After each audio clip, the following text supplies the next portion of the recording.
और हमें ये पता लग गया अभी कि जो इंस्ट्रक्शन है शूट करने की स्पेसिफिकली इंडियन शिप्स के ऊपर, वो मुनीर की तरफ से दी गई थी और मुनीर ईरान में बैठकर वो लाफ कर रही थी, लाफिंग ऑन द कैमरास। और मैं तो ये कह रहा हूं कि 100 बम और मारे लेबनान के ऊपर और गाजा के ऊपर 50 और मारे।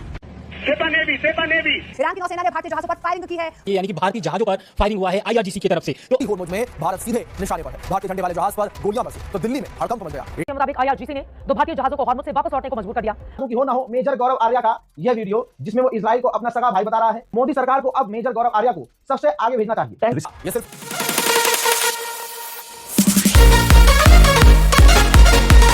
शिपिंग डेटा कैप्टन और एक मशरा भी है कि हर मुल्क पाकिस्तान थोड़ी होता है। चीजें हो रहा जो मेजर आ रही इतना बड़ा चूतिया आदमी कहता मैं इजराइल का बड़ा भाई हूं, मैं तो कहता हूं 500 बम और लेबनान को 50 बम और चूतिया। तुम जो ऐसे नेशनल टीवी जाके हक देते हो, तुम्हारी वजह से सब दिक्कत होती है, समझ में आ रही है कि नहीं? तो तुम्हारी बताती है कि पाकिस्तान को अमेरिका और ईरान दोनों से दोस्ती रखने का ये नाम मिला है कि जो युद्ध चल रहा है इजराइल और अमेरिका और ईरान के बीच में, आप क्यों इजराइल की चमचागिरी में खड़े हो गए? जिसके और आसिम मुनीर आईआर अपने अर्लियर डेज के टाइम से आसिम मुनीर आईआरजीसी का बड़ा क्लोज रहा है। पहले दोस्ती का नाटक, अब बना दुश्मन। ईरान को मिलेगी गद्दारी की सजा। समुद्र में उतरी भारतीय सेना, फिर गले लगाया वो पीठ पर खंजर घोप आया है। भारत ने कभी नहीं सोचा था कि ईरान युद्ध के बीच भारत पर ऐसा वार करेगा, लेकिन नहीं, ऐसा ना हो कि ईरान अमेरिका नहीं बल्कि भारत के हाथों ही अब ईरान की कुटाई हो जाए। भारतीय जहाज स्ट्रेट्स ऑफ हॉर्मुज में they actually fired at Indian ships. Hormuz से गुजर रहे भारतीय जहाजों पर फायरिंग, ईरान पर फूटा भारत का गुस्सा। और ये गैर मामूली वाकया है, भारत के साथ हुआ है, भारत की तौहीन है, लेकिन भारत की मीडिया ने इस खबर पर पर्दा डाल रखा है। इस खबर क्या मिडिल ईस्ट में भारत को जानबूझकर शिकार बनाया गया? क्या स्ट्रेट ऑफ हॉर्मुज में भारतीय जहाजों पर जानबूझकर हमले किए गए? क्या भारत वॉर में जाएगा? आपको क्या लगता है जो है वो वाकई में युद्ध लड़ेगा? स्ट्रेट ऑफ हॉर्मुज की लड़ाई अब भारत तक बनाई है। भारतीय जहाज पर हमला किया जाता है तो क्या आपने वो शब्द सुने थे जो भारतीय कप्तान ने चीख चीख कर कहे थे कि हमें छोड़ दो, हमें छोड़ दो? आज भाई इंडिया के सिप को आने से जो ईरान का स्टेट ऑफ हॉर्मुज वो रोक देता है, कहता है 2 सिप तुम्हारे जो भी सिप आने वाले उसको नहीं आने दो भाई, हमला अलग से कर देता है यार। बताओ ये सब चीजें हो रही हैं। और हमारे यहाँ एक आर्मी का पता नहीं ऑफिसर है क्या, जो मेजर आ रही इतना बड़ा चूतिया आदमी कहता है मैं इजराइल का बड़ा भाई हूं, मैं तो कहता हूं 500 बम और लेबनान को 50 बम और चूतिया। तुम जो ऐसे नेशनल टीवी जाके हक देते हो, तुम्हारी वजह से सब दिक्कत होती है, समझ में आ रहा है कि नहीं? और तुम्हारे से चूतिया इंसान पता नहीं कैसे, मैं तो तुम पता नहीं आर्मी में थे कि नहीं थे, मुझे तो बिल्कुल भाई बहुत ज्यादा शक हो रहा है यार, जो तुम इतने बड़े चूतिया करके जो हकने चालू कर दी हो यार, थोड़ा कम कर दो। इससे हमारे देश को दिक्कत होती है। तुम नेशनल टीवी जाके ऐसा बोलते हो। बताओ ईरान भाई बोल रहा है कि इंडिया को सिर्फ इंडिया के सिर्फ जाने और सब सिर्फ जा रही है। ये भाई बताओ तुम लोग को भी ऐसा बोला है यार, इतना जो नफरत फैलाई करते हो, थोड़ा कम नफरत फैलाओ, थोड़ा कम चाटना चालू करो। पाकिस्तानी हूं लेकिन इंडिया के साथ इजहार अफसोस कर रहा हूं। इजहार अफसोस की समझ नहीं आएगी इंडियंस को, मतलब कंडोलेंस कर रहा हूं कि आपकी सिर्फ दो शिप्स गुजर रही थी स्ट्रेट ऑफ हॉर्मुज से और दोनों तबाह कर दी गई। This is so sad. और एक मशरा भी है कि हर मुल्क पाकिस्तान थोड़ी होता है।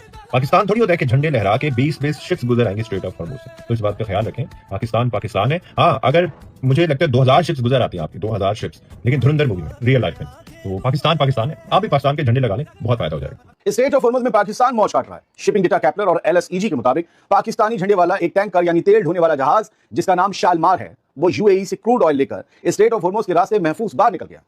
इस टैंकर पर अबुधाबी का करीब 4,40,000 बैरल कच्चा तेल लदा हुआ है। पर बताती है कि पाकिस्तान को अमेरिका और ईरान दोनों से दोस्ती रखने का ये नाम मिल रहा है कि दोनों ताकतें उसके जहाज नहीं रोक रही हैं।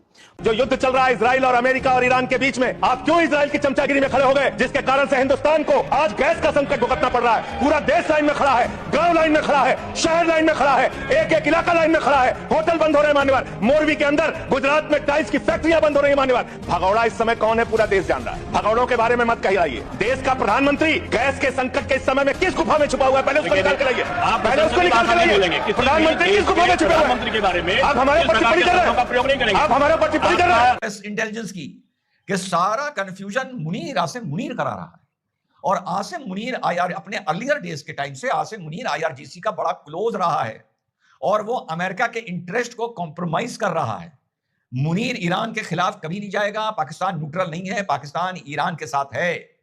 और दिखाने के लिए कि वो मिडिल मुस्लिम वर्ल्ड में अपना रसूख बनाने के लिए 15 F-16 और 14,000 सिपाही भेज दिए सऊदी अरेबिया, ताकि एक मुस्लिम वर्ल्ड में भी लगे कि साहब ये तो नेटो का हेड होना चाहिए। देखो ये जितनी बातें हैं, 2-3 बातें जैसा मैंने पहले बताया वो वैसी ही चल रही हैं जो आपके भाई ने बोला था। लेकिन उसके बाद जब से मैंने ये वीडियो पहला बनाया 7 दिन बाद पहले, कि यार जबरदस्त कंफ्यूजन है कुछ अंदर का। चल रहे भारत के जहाजों पर ईरान का हमला, अचानक क्यों कर दी अंधाधुंध फायरिंग? पहले दोस्ती का नाटक, अब बना दुश्मन। ईरान को मिलेगी गद्दारी की सजा। समुद्र में उतरी भारतीय सेना, फिर लॉक हुआ हॉर्मुज स्ट्रेट। भारत के जहाजों पर ईरान ने क्यों किया हमला, सामने आ गई असली वजह। किसी ने सच ही कहा है कि आस्तीन के सांपों से दोस्ती का सिला पाया है, जिसे हंसकर गले लगाया वो पीठ पर खंजर घोप आया है। भारत ने कभी नहीं सोचा था कि ईरान युद्ध के बीच भारत पर ऐसा वार करेगा, लेकिन इसकी सजा अब ईरान को मिलेगी। ईरान भारत को दोस्त कहता रहा, लेकिन दोस्ती का नकाब ओढ़कर भारत को ही लहूलुहान करने की कोशिश की। हार्मोज स्ट्रेट पर भारत के 2 जहाजों को ईरान ने अपना शिकार बनाया है। जहाजों पर भारत के झंडे भी लगे थे, इसलिए ईरान ये नहीं कह सकता है कि गलती से गलती हुई। भारत के दोनों जहाजों पर ईरान की सेना ने जैसे अटैक किया, भारत की समुद्री सेना हार्मोज की तरफ निकल पड़ी। मोदी सरकार ने भी बता दिया है कि आगे क्या करना है। इस सूझबूझ की वजह से कोई बड़ा हादसा नहीं हुआ। बताया जा रहा कि एक नाविक गंभीर रूप से घायल हुआ है और जहाज को नुकसान तो हुआ है, लेकिन सुरक्षित है। ईरान की इस हरकत को भारत के विदेश मंत्रालय ने उकसावे वाला बताया है। दिल्ली में ईरान के राजदूत को आपात बैठक के लिए तलब किया गया। विदेश सचिव ने ईरानी राजदूत के साथ हुई उच्च स्तरीय बैठक में अपना कड़ा विरोध दर्ज कराया है। किसी भी देश का हो, गुजरने नहीं देना चाहते ताकि दुनिया पर दबाव बनाया जा सके और अमेरिका पीछे हटे। लेकिन भारत को भरोसा देकर हमला करना ये ईरान की बहुत बड़ी गलती है और इसका खामियाजा ईरान को भुगतना पड़ेगा। खबर है कि भारत की समुद्री सेना अलर्ट है और आदेश का इंतजार कर रही है। कहीं ऐसा ना हो कि ईरान अमेरिका नहीं बल्कि भारत के हाथों ही अब ईरान की कुटाई हो जाए। भारतीय जहाजों पर अटैक करके ईरान ने जो किया है भारत के साथ, क्या भारत को बदला लेना चाहिए और क्या करना चाहिए? Straits of Hormuz में they actually fired at Indian ships. Now this is an incident that obviously cannot be brushed apart. Iran को हमने पूरी हेल्प करी है, सब कुछ करा है, लेकिन उसने फिर भी ऐसे काम किया। इसके ऊपर मिनिस्ट्री ऑफ एक्सटर्नल अफेयर्स ने ईरान के एम्बेसडर को बुला के